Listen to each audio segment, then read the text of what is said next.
नमस्कार। Study plus morality tutor channel तरफ मु श्री रामकृष्ण साहू पुणी थे आपण को स्वागत जनाई आरंभ करुच्ची।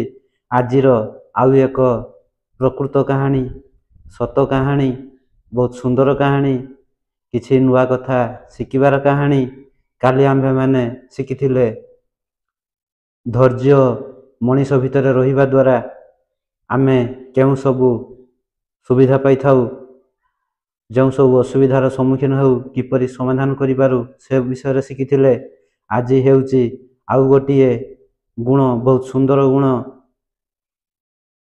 तेणु आउ डेरी न करी वर्तमान कहानी आरंभ करिबा। कहानी एपरि थिला जे गोटिए विद्यालय रे अनेक पिला पढुथिले। जणे पिला बहुत दुष्ट थिला, चतुर थिला, पाठ पढ़ारे तार आदौ मन न थाए। से सबु बेले शिक्षक जहाँ कहती से कथा को सबु बेले मन पकाए, किंतु पाठ पढ़ारे आदौ मन दिए नहीं। किए कौन कला, किपरि पढ़िला, किपरि खेलिला, से समस्तंकर दृष्टिभंगी को अनुकरण करे।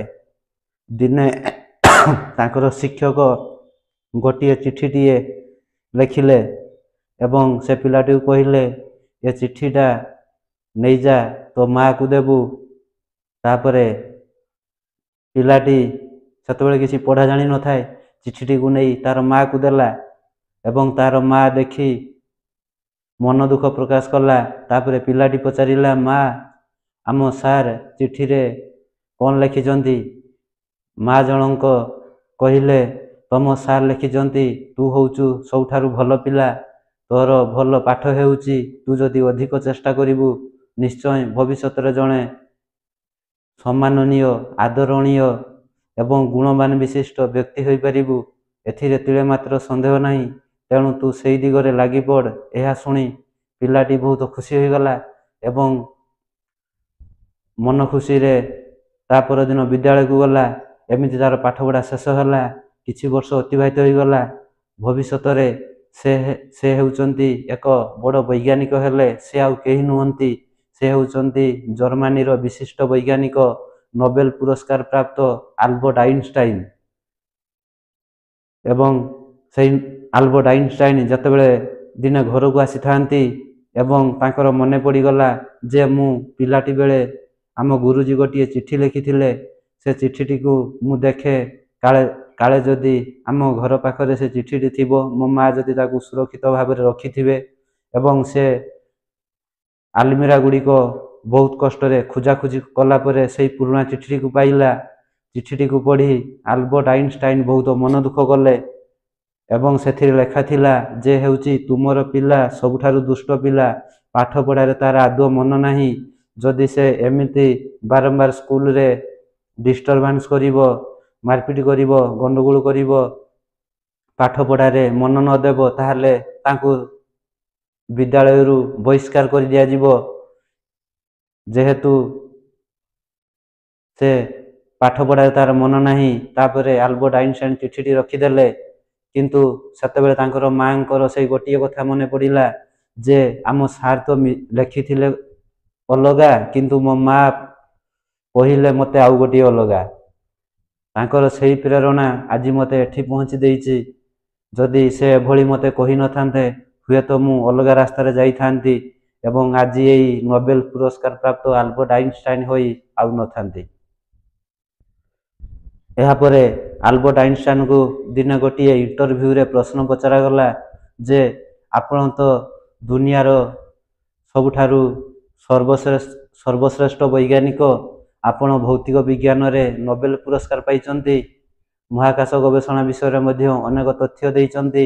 आजिकाली जो जीपीएस, कंप्यूटर इत्यादि सब चली ता विषय मध्य आपण उद्भावन करिचंती।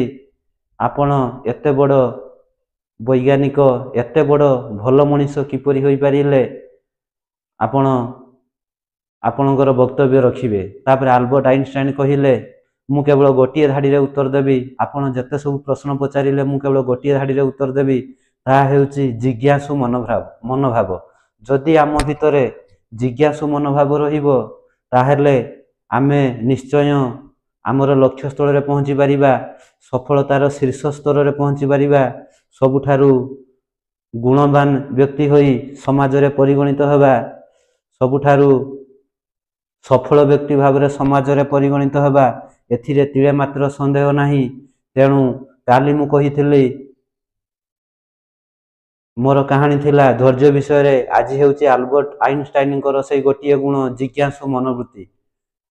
ମନୁଷ୍ୟ ପାଖରେ ଯେତେ ସବୁ ଭଲ ଗୁଣ ଅଛି, ସମସ୍ତ ଗୁଣ ଗୁଡ଼ିକ ପରସ୍ପର ଭାବରେ ଅଙ୍ଗାଙ୍ଗୀ ଭାବରେ ଜଡ଼ିତ। ସେ ଧୈର୍ଯ୍ୟ ହେଉ କି ଜିଜ୍ଞାସୁ ମନୋବୃତ୍ତି ହେଉ, ଯଦି ଆମ ପାଖରେ ଧୈର୍ଯ୍ୟ ଆସିଗଲା ତାହେଲେ ନିଶ୍ଚୟ ଆମ ପାଖରେ ଜିଜ୍ଞାସୁ ମନୋବୃତ୍ତି ନିଶ୍ଚୟ ସୃଷ୍ଟି ହେବ। ଯଦି ଆମ ପାଖରେ ଜିଜ୍ଞାସୁ ମନୋବୃତ୍ତି ସୃଷ୍ଟି ହେଲା, ନିଶ୍ଚୟ ଆମ ପାଖରେ ଧୈର୍ଯ୍ୟ ଥିବ। ଯଦି ଆମ ପାଖରେ ଧୈର୍ଯ୍ୟ ନଥିବ, ଜିଜ୍ଞାସୁ ମନୋବୃତ୍ତି କଦାପି ରହିବ ନାହିଁ।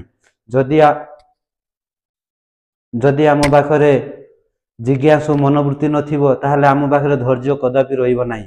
ତେଣୁ ଆମ ଜୀବନକୁ ସରସ ସୁନ୍ଦର ଭାବରେ ଗଢ଼ି ତୋଳିବା ପାଇଁ ଯେଉଁ ସବୁ ଭଲ ଗୁଣ ଗୁଡ଼ିକ ଅଛି, ସେଗୁଡ଼ିକ ପରସ୍ପର ଅଙ୍ଗାଙ୍ଗୀ ଭାବେ ଜଡ଼ିତ, ଏଥିରେ ତିଳେ ମାତ୍ର ସନ୍ଦେହ ନାହିଁ। ତେଣୁ ଆଜି ହେଉଛି ସେଇ ଆଲବର୍ଟ ଆଇନଷ୍ଟାଇନଙ୍କ କାହାଣୀ। ତାଙ୍କ କାହାଣୀରୁ ଆମେ ଏହା ଶିଖିଲେ ଯେ ଆମେ ସର୍ବଦା ଜିଜ୍ଞାସୁ ମନୋବୃତ୍ତି ହୋଇ ରହିବା ଦରକାର। ତାହେଲେ ଆମେ ସଫଳତାର ଶୀର୍ଷ ସ୍ତରରେ ପହଞ୍ଚି ପାରିବା। ଲୋକ ଆମକୁ ଭଲ କହିବେ, ଆମେ ସମାଜର ସବୁଠାରୁ ଗୁଣମାନ ବ୍ୟକ୍ତି ହୋଇପାରିବା। ଯେହେତୁ ଆମେ ସୃଷ୍ଟିର ସର୍ବଶ୍ରେଷ୍ଠ ପ୍ରାଣୀ, ତେଣୁ ଆମ ସମାଜ ଭିତରେ, ସାରା ମନୁଷ୍ୟଙ୍କ ଭିତରେ ଆମେ କିପରି ସର୍ବଶ୍ରେଷ୍ଠ ମନୁଷ୍ୟ ହୋଇପାରିବା, ସେ ବିଷୟରେ ଆମର ଚିନ୍ତା ରହିବା ଦରକାର। ତେଣୁ କାହାଣୀଟି ଏତିକିରେ ଶେଷ ହେଲା। ଆଶା କରୁଛି କାହାଣୀଟି ଆପଣମାନଙ୍କୁ ବହୁତ ଭଲ ଲାଗିଥିବ।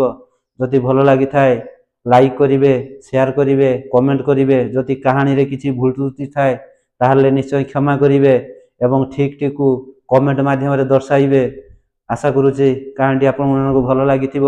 ଯଦି ଭଲ ଲାଗିଥାଏ ଖୁସିରେ ଗୋଟିଏ ଲାଇକ୍ ଦେବେ। ରହୁଛି। ଜୟ ବଜରଙ୍ଗବାଲି।